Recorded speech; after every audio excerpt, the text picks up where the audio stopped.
Hello, class 9th student, myself Mr. Shu. Through in this video, I am going to give you the summary of Oliver Asks for More. Okay, so let's start here. The story begins with the description of a workhouse as a building for a poor and a homeless. कहानी की शुरुआत work house के वर्णन से होती है जो गरीबों और बेघरों के लिए एक इमारत है. At the time when the story was written, workhouses homed the poor and homeless in an inhuman condition. जिस समय कहानी लिखी गई थी उस समय वर्क हाउस में गरीबों और बेघर लोगों को अमानवीय परिस्थिति में रखा जाता था. The inmates were usually the old, the orphans or disabled, all who could not work in the factories and generate income. आमतौर पर यहाँ रहने वाले लोग बूढ़े, अनाथ या विकलांग होते थे. वे सभी जो कारखानों में काम करके आय अर्जित नहीं कर सकते थे. The living conditions were so miserable that the able bodied lazy people would rather work instead of living in a house. रहने की स्थिति इतनी दयनीय थी कि सक्षम शरीर वाले आलसी लोग वर्क हाउस में रहने के बजाय काम करना पसंद करते थे. Oliver was born in workhouse to a poor young woman who had been picked up from the streets. Oliver का जन्म एक गरीब युवती के घर हुआ था जिसे सड़कों से उठाया गया था.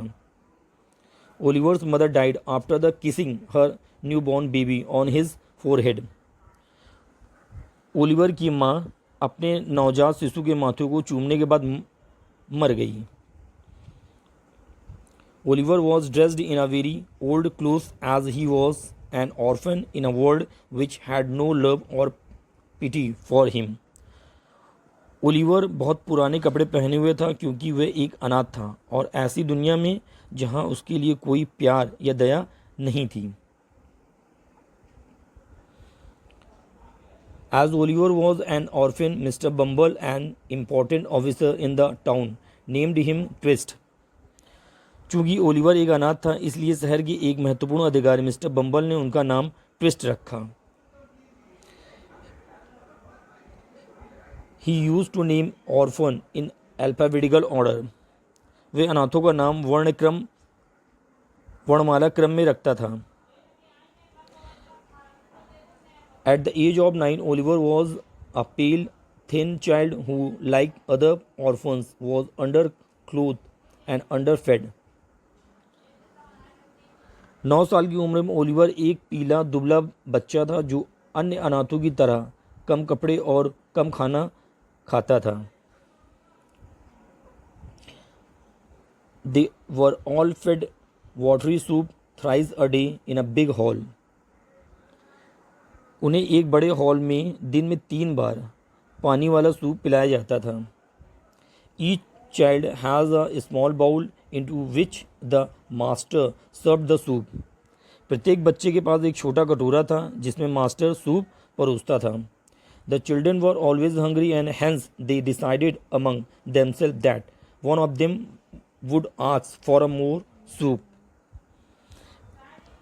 बच्चे हमेशा भूखे रहते थे और इसलिए उन्होंने आपस में तय किया कि उनमें से कोई एक और सूप मांगेगा.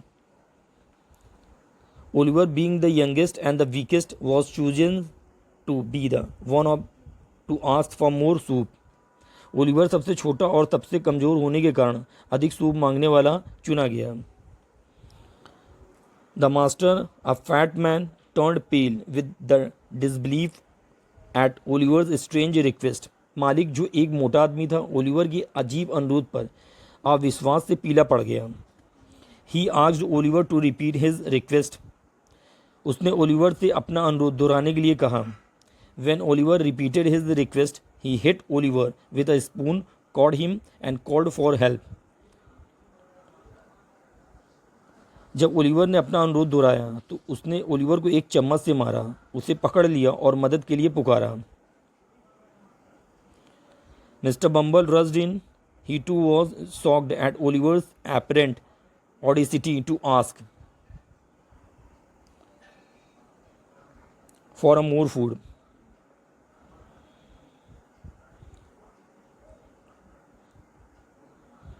वो भी ओलिवर के और अधिक भोजन मांगने की स्पष्ट हिम्मत से हैरान थे। ओलिवर को एक अंधेरे और ठंडे कमरे में बंद कर दिया गया। Oliver was locked up in a dark and a cold room, and notice was put up at the workhouse gate that the one who took in Oliver would get a reward of 5 pounds. जब Oliver ने अपना अनुरोध दोहराया तो उन्होंने Oliver को चम्मच से मारा, उसे पकड़ लिया और मदद के लिए पुकारा। ये हमने आपको बताया। मिस्टर बम्बल दौड़कर अंदर आए। वो भी ओलिवर के और अधिक भोजन मांगने की स्पष्ट हिम्मत से हैरान थे। ओलिवर को एक अंधेरे और ठंडे कमरे में बंद कर दिया और वर्क हाउस के गेट पर एक नोटिस लगा दिया कि जो कोई भी ओलिवर को अंदर ले जाएगा उसे 5 पाउंड का इनाम मिलेगा। Oliver was the prisoner for a week. Each morning he was taken out of the dark room to wash. After that he was beaten by Mr. Bumble.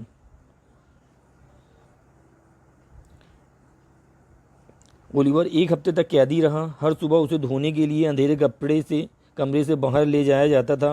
उसके बाद उसे मिस्टर बम्बल द्वारा पीटा जाता था।